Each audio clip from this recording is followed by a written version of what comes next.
आप फिक्शन भी पढ़ते हैं? क्योंकि fiction- एक इंसान की जो शख्सियत होती है कभी कभार बहुत ज़्यादा, जैसे एक बुर्दबार किस्म का इंसान है, वो कभी बैठ के कहीं पे उसके मुंह से भी ये निकल जाए, वो अपना एक पर्सनल शौक भी जाहिर कर दे कि जी मुझे कार्टून देखने का शौक है, तो लोग बड़ा उस पर हंसते हैं और लोगों को ताज्जुब होता है। तो इसी तरह आप क्या फिक्शन भी पढ़ते हैं और आपको शौक है?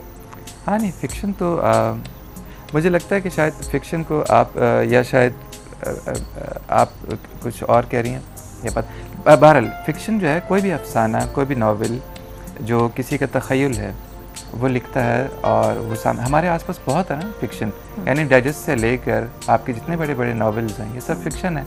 अब आप उदास नस्लें पढ़ लें, आप आग का दरिया पढ़ लें, आप राजा गिद्ध पढ़ लें, ये सब फिक्शन है। हम जो ड्रामा देखते हैं ये भी फिक्शन है और फिक्शन में शौक़ से पढ़ता हूँ। वो आपकी इमेजिनेशन को जो है ना कहीं से कहीं लेके जा रहा होता है, एक अजीब सा उसमें रोमांस है। तो बाकी ये कि मुझे ज़ाती तौर पे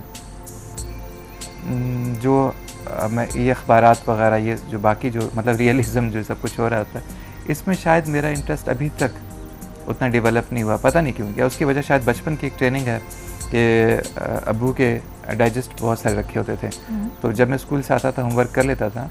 तो अच्छा, मैं जहाँ जहाँ रहा हूँ ना वहाँ पर बहुत रिमोट एरियाज़ में रहा हूँ बलूचिस्तान के, वहाँ पे खेलने वेलने के चांसेस कम होते थे, मतलब दोस्त वगैरह शायद बहुत कम होते, तो मैं पढ़ता ज़्यादा था। तो उसी का एक असर रहा, एक हॉबी सी बन गई कि मैं नावल और इस तरह की चीज़ें जो है वो पढ़ता हूँ।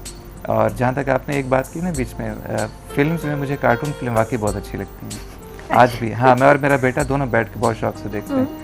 आजकल काफ़ी चैनल्स पे दिखाया जा रहा होता है ना, ये जो स्पेशली कुछ इंडियन जो आए हैं चैनल्स, उस पर वो उनके बड़े अच्छे अच्छे कैरेक्टर्स बने थे। और उन्होंने एक बड़ी अच्छी बात की कि अपनी जो हिंदू मैथोलॉजी जो थी ना, उसको उन्होंने बच्चों को कार्टून की शक्ल में भी दिखाया, एनिमेटेड वर्जन में दिखाया, उससे वो बड़ा उसके करीब आते हैं।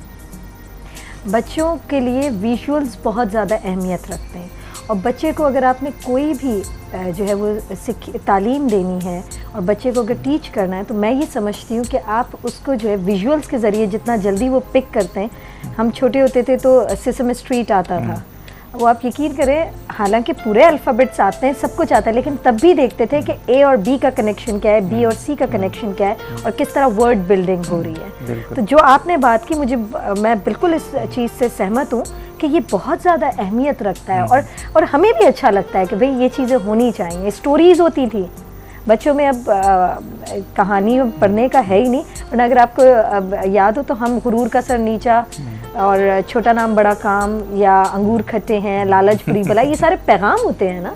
हाँ बिल्कुल। और इस पे जो है ना, इस वक्त मैं देखता हूँ, अच्छा जब ये इतने चैनल्स नहीं थे तब इन पे एक हमारे पास PTV होता था, घरों में जो आता था, लेकिन मैं देखता था कि उस पर ना काम हो रहा होता था बच्चों के लिए। अलिफ लैला भी बनती थी, अंकल सरगम भी उस पर आता था, और बहुत सारे कार्टून्स भी दिखाए जाते थे, यानी एक सोच के साथ कि बच्चों के लिए भी उन्होंने एक ख़ास टाइम 4 से 5 बजे का टाइम रखा होता था। अच्छा, अब इतने बहुत सारे चैनल्स हो गए हमारे पास, मतलब बहुत बढ़ गया है, वास्ट हो गया हमारा मीडिया, लेकिन स्पेशली इस तरह का काम अभी तक मुझे नज़र नहीं आया जो कि बच्चों के लिए कोई अलग से हट के किया जाए, ताकि उनको आप एजुकेट करें, उनको आप टीच करें, उनके लिए कुछ काम करें। इंटरटेन तो होते ही रहते हैं बच्चे आस्ता आस्ता, लेकिन वेस्ट काम करता है, चाइना बहुत काम कर रहा है, इंडिया बहुत काम कर रहा है। बिल्कुल, हमारे साथ कॉलर भी मौजूद है, अली मोहम्मद कीरियो ने कॉल की है हैदराबाद से जी। तो देखते हैं वो आपसे क्या पूछना चाहेंगे। अस्सलाम वालेकुम। वालेकुम सलाम। अभी क्या ठीक ठाक। Good morning Pakistan. Good morning Pakistani Shajil साहब जी, शुक्रिया अदा कर से आज कीमती वक्त कटिया है नहीं ताई सजी टीम जो जी, लख लख ताया थोड़ा साईं को मुझे सवाल ये हो तो एक